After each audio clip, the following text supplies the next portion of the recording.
Assalamualaikum warahmatullahi wabarakatuh. Nama saya Rinda Galit Supardi dengan NIM 31219224. Di sini saya akan mempresentasikan hasil kerja saya pengendalian dengan judul pengendalian proses kualitas pembuatan buko pandan. Latar belakang atau pendahuluan, buko pandan merupakan dessert terkenal dari Filipina.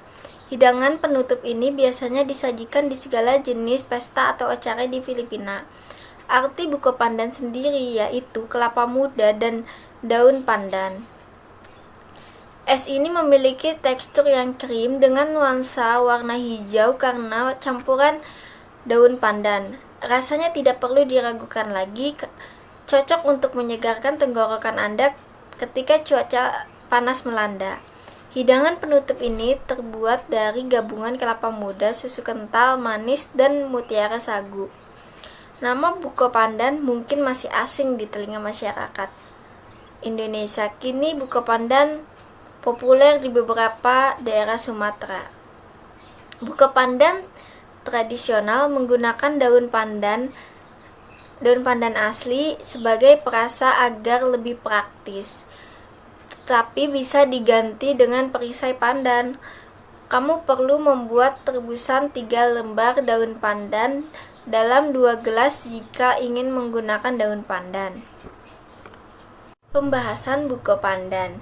Usaha kecil menengah atau juga bisa disebut UKM dapat dikembangkan untuk membangun jaringan pasar melalui membangun sistem promosi untuk penetrasi pasar dan mempertahankan pangsa pasar. Makanan ini banyak digemari karena rasanya tidak perlu diragukan lagi, cocok untuk menyegarkan tenggorokan Anda ketika cuaca panas melanda. Di sini kita akan membahas pengendalian kualitas dulu. Pengendalian kualitas adalah aktivitas pengendalian proses untuk mengukur ciri-ciri kualitas produk membandingkan dengan spesifikasi atau persyaratan untuk mengambil keputusan yang sesuai apabila ada perbedaan antara penampilan yang sebenarnya dan standar. Pengendalian alat statistik merupakan alat yang dapat digunakan untuk mengurangi biaya menurunkan cacat dan meningkatkan kualitas pada proses manufacturing.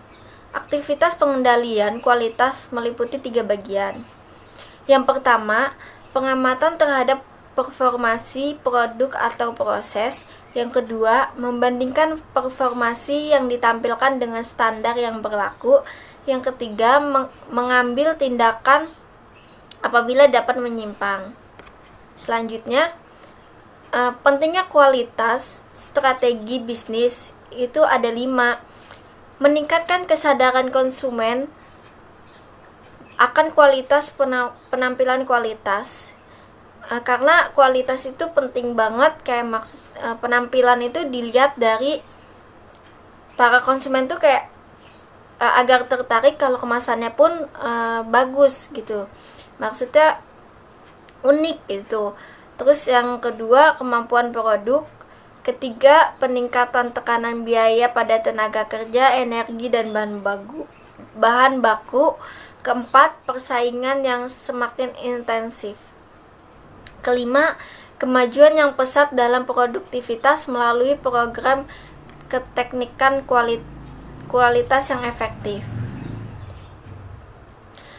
Keuntungan pada kepuasan pelanggan atau konsumen dapat meningkatkan kualitas terbaik sesuai harapan pelanggan dalam produk dan pengalaman pelanggan. Tingkat kepuasan pelanggan yang lebih tinggi juga dapat menyebabkan peningkatan pangsa pasar, karena pelanggan ada yang bisa untuk mendatangkan banyak pelanggan.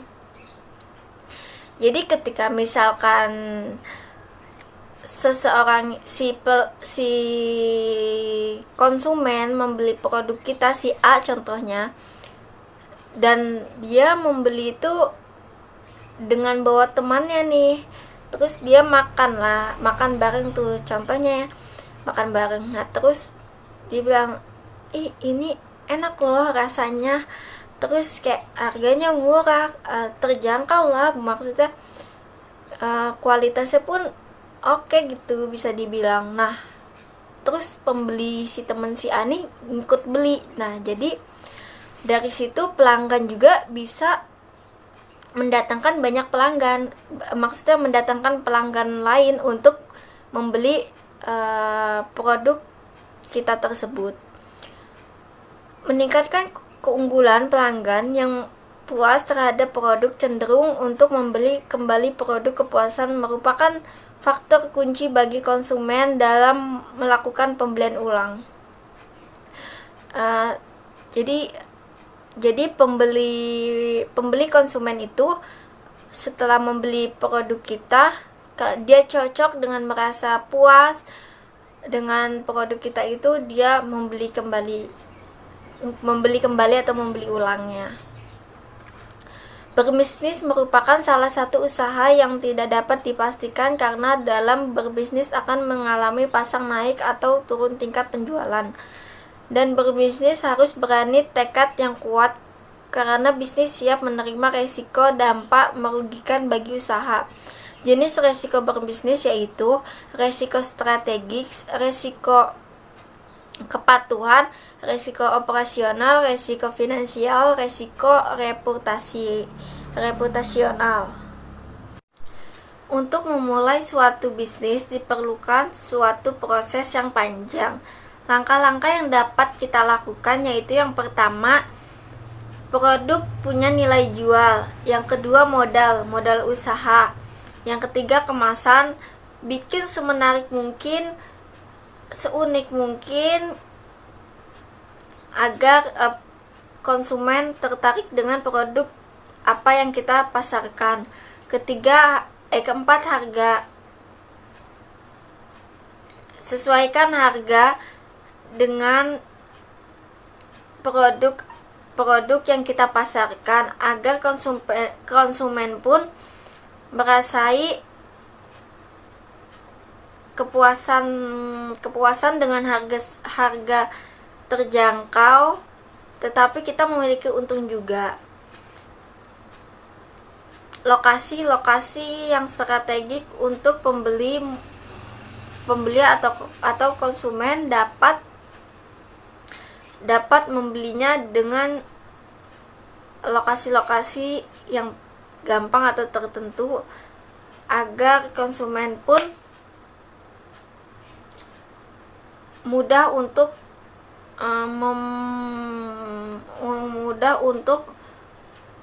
membelinya.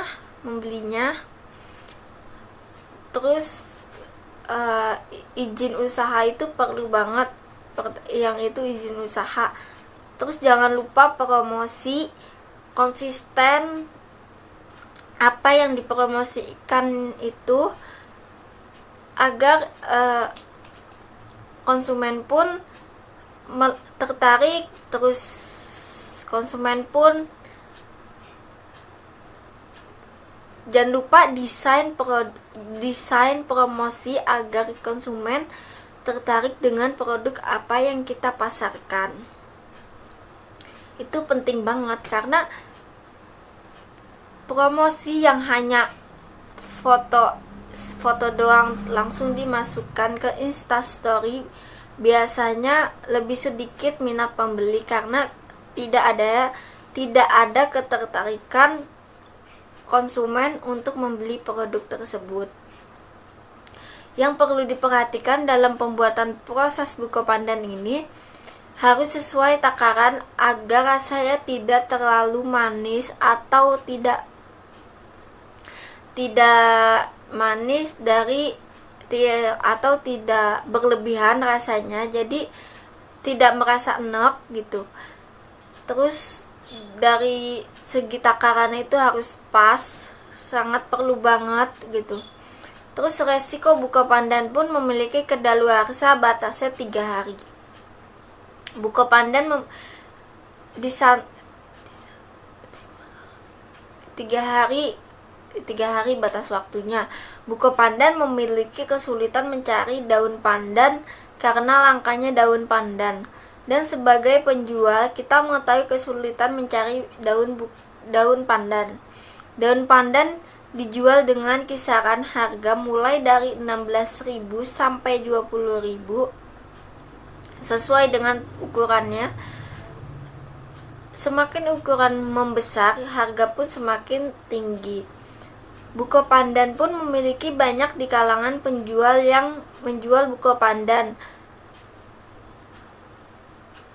Buko pandan pun belum banyak di kalangan penjualan yang menjual buko pandan. Dari itu, buko pandan pun memiliki keunikan dan ciri khasnya tersendiri dengan rasa yang berbeda. Dan resep buko pandan pun mudah.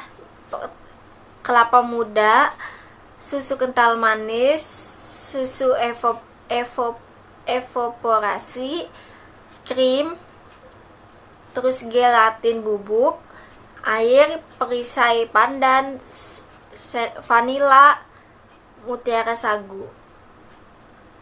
Usaha mikro adalah usaha produktif milik perorangan dan badan usaha perorangan yang memenuhi kriteria usaha mikro.